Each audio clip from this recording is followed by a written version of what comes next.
اب یہ مسئلہ زیر بحث ہے، کیا بھینس کی قربانی جائز ہے یا نہیں؟ حالانکہ یہ مسئلہ آج کے دور کا ہے، پہلے کے دور کا نہیں ہے۔ پہلے کے دور میں بھی کیا بھینس تھی، کیا بھینس کی قربانی کی گئی؟ اللہ کے رسول صلی اللہ علیہ وسلم کے دور میں، صحابہ کے دور میں، یا بعد میں جو فقہائے کرام کا ایک دور تھا، تابعین یعنی تبع تابعین کا جو دور تھا، اس کے اندر بھینس کی قربانی کی گئی یا نہیں کی گئی؟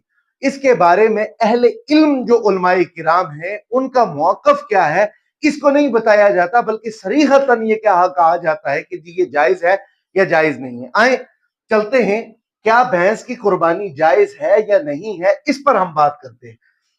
دیکھیں، بھینس جو ہے وہ عرب کا جانور نہیں ہے۔ اللہ کے رسول صلی اللہ علیہ وسلم کے دور میں آپ کے سامنے بھینس نہیں لائے گی، حالانکہ بھینس کی جو تاریخ ہے وہ 6300 سال جو ہے وہ پرانی ہے۔ اور پھر اسی طریقے سے جو ہمارے فقہائے کرام کا دور تھا، جس میں یہ مسئلہ زیر بحث آیا کہ یہ جو بھینس ہے کیا اس کی قربانی جائز ہے یا نہیں ہے، تو چاروں جو امام ہیں، امام شافعی رحمۃ اللہ علیہ، امام مالک رحمۃ اللہ علیہ، امام احمد بن حنبل رحمۃ اللہ علیہ، اور امام ابو حنیفہ رحمت اللہ علیہ، جتنے بھی ہمارے فقہائے کرام ہیں، ان سب نے یہی فتویٰ دیا ہے کہ کل ما کان من جنس البقر یجوز الافیض بہ، کہ ہر وہ جانور جو گائے کی جنس سے ہو اس کی قربانی جائز ہے۔ چاروں کے چاروں فقہائے کرام، امام مالک، امام شافعی، چاروں جو ہمارے فقہائے کرام ہیں، ان کے نزدیک بھینس کی قربانی بالکل صحیح، صراحتاً جائز ہے۔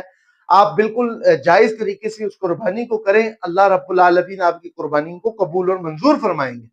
ہاں، چند ایک علماء کرام ہیں جو احتیاط کا کہتے ہیں کہ اگر آپ کے پاس گائے ہے، اگر آپ کے پاس دمبا ہے، بکرا ہے، یہ ساری چیزیں ہوں پھر آپ بھینس کی طرف نہ جائیں بلکہ انہی کی قربانی کریں۔ لیکن اگر یہ نہیں ہے تو آپ بھینس کی قربانی کر سکتے ہیں۔ یہ چند ایک علماء کرام کا موقف ہے۔ ہمارا یہ موقف ہے، اگر آپ کو گائے ملتی ہے، بھینس ملتی ہے، آپ جو چیز خرید کر اگر آپ بھینس کی قربانی کرتے ہیں تو یہ 100% قربانی آپ کی ٹھیک ہو۔